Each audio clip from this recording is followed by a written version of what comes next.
Kisah perjuangan Henry Wasini dimulai ketika ia baru berusia 5 tahun.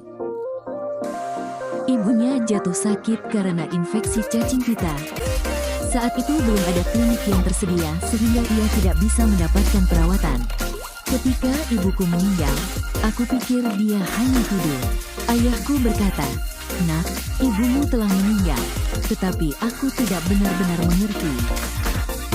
Apa artinya itu? Aku bertanya pada ayah, apa artinya meninggal? Akankah ibu bangun lagi? Kakakku berkata, "Henry, ibu kita telah pergi selamanya dan tidak akan bangun lagi." Ketika aku mendengar itu, aku menangis dan tidak makan selama 2 hari, teman-teman. Tetapi seiring waktu berlalu, aku mulai masuk taman kanak-kanak dari tahun 2010 hingga 2011. Saat itu kami belajar dengan menumpuk batu dan menggambar dari buku bergambar. Pada tahun 2012 aku sudah bisa membaca, jadi guruku mendorongku untuk mendaftar di sekolah dasar. Inilah awal perjalanan inspiratif Henry Wasini dari tragedi menuju kemenangan. Pada saat itu aku bingung. Saya belum menyelesaikan taman kanak-kanak, tetapi guru saya menyuruh saya untuk mendaftar di sekolah dasar. Pada tahun 2012, saya mendaftar di kelas 1. Kami menggunakan papan tulis dan kapur sebagai alat belajar kami. Kemudian saya belajar keras selama setahun penuh hingga ujian akhir. Saya berlatih membaca dan menulis setiap hari. Henry, kamu akan naik ke kelas 3 tahun depan. Nilaimu sangat bagus dan kamu membaca dan menulis dengan sangat baik. Tentu saja saya bingung, tetapi saya menjadi lebih bahagia dan mengikuti arahan guru saya. Kami hanya memiliki 3 guru, 1 asisten, 2 guru kehormatan, dan kepala sekolah kami yang merupakan pegawai negeri sipil. Saya menghabiskan 4 tahun di sekolah dasar dari tahun 2012 hingga 2015 ketika kami akhirnya mengikuti ujian kelulusan. Itu adalah perjalanan yang menantang tetapi bermanfaat yang membentuk siapa saya hari ini. Setelah lulus sekolah dasar, saya ingin melanjutkan pendidikan, tetapi merasa bingung. Orang tua saya adalah petani yang berangkat pagi dan pulang larut malam setiap hari. Tetapi sebuah suara kecil di hati saya berkata, "Henry, kamu harus melanjutkan.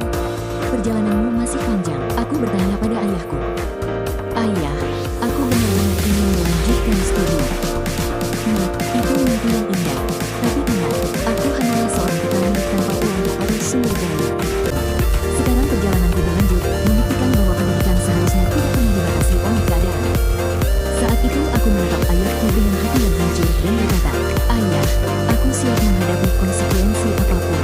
Jika itu keputusanmu, aku hanya meminta agar kau tidak mencemarkan nama baik keluarga atau desa kita. Ayah, aku berjanji akan fokus melakukan kebaikan sesuai dengan kebenaran Tuhan dan kemanusiaan. Ayah, jagalah kesehatanmu. Jika rencana Tuhan memanggilmu pulang, aku tidak akan kembali karena aku akan pergi jauh." Kemudian saya pergi ke Santana untuk mendaftar SMP. Memulai perjalanan saya dari tahun 2015 hingga 2017. Di tahun ketiga SMP, ayah saya dipanggil Tuhan. Saya ingin pulang tetapi tidak punya apa-apa. Saya meminta bantuan kepada setiap kakak kelas, tetapi tidak ada yang mau membantu saya. Hati saya hancur, ingin berhenti sekolah.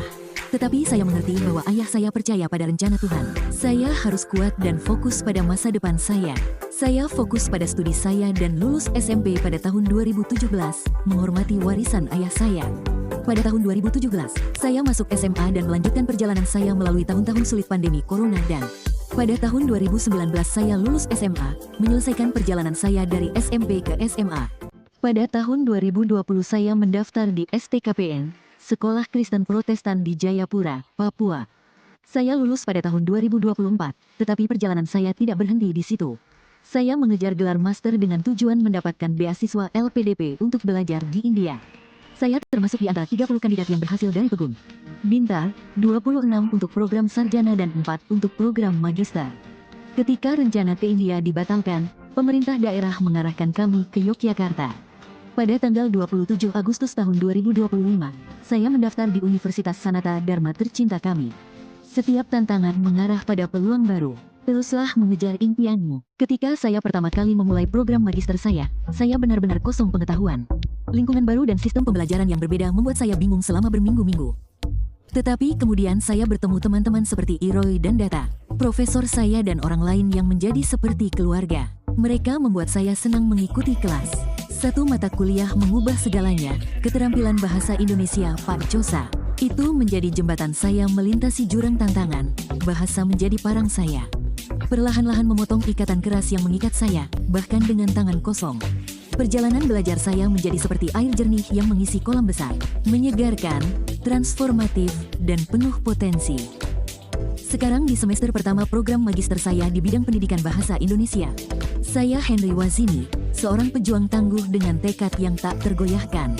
Terima kasih kepada kalian dan teman-teman yang telah menonton. Tuhan memberkati kita semua. Dengan tujuan yang jelas, tidak akan pernah mudah menyerah.